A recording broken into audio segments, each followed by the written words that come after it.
La loro imponenza cela la loro fragilità. Le nostre montagne sono le prime a patire le conseguenze del cambiamento climatico. Lo stato critico di salute dei nostri ghiacciai, i boschi martoriati dalla tempesta Vaia del 2018 sono solo due esempi.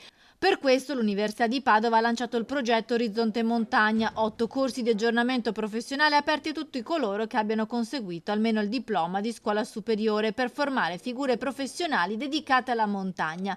Il progetto è frutto della collaborazione di 3 dipartimenti: territorio e sistemi agroforestali, medicina, scienze storiche e geografiche dell'antichità. La montagna in questo caso richiede delle competenze, delle specifiche diciamo così, professionali che devono spaziare su diversi ambiti e non limitarsi soltanto a quelli che potevano essere, non so, l'aspetto dell'operatività turistica o dell'operatività diciamo, di gestione tecnico-naturalistica.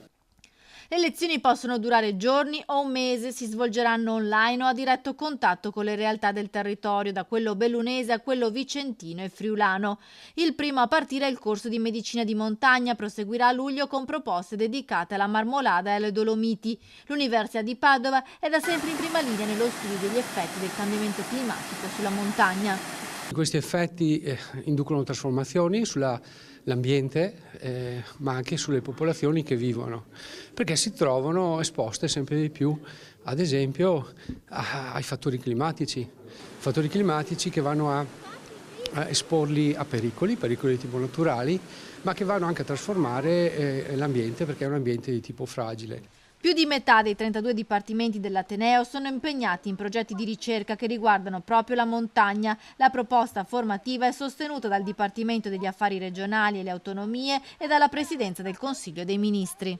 Uno dei punti di forza e cardine del nostro Ateneo, cioè l'approccio multidisciplinare che ci rappresenta in quanto siamo un Ateneo generalista, e questa multidisciplinarità ci aiuta anche attraverso questi corsi a popolare ulteriormente la nostra offerta di corsi lifelong learning.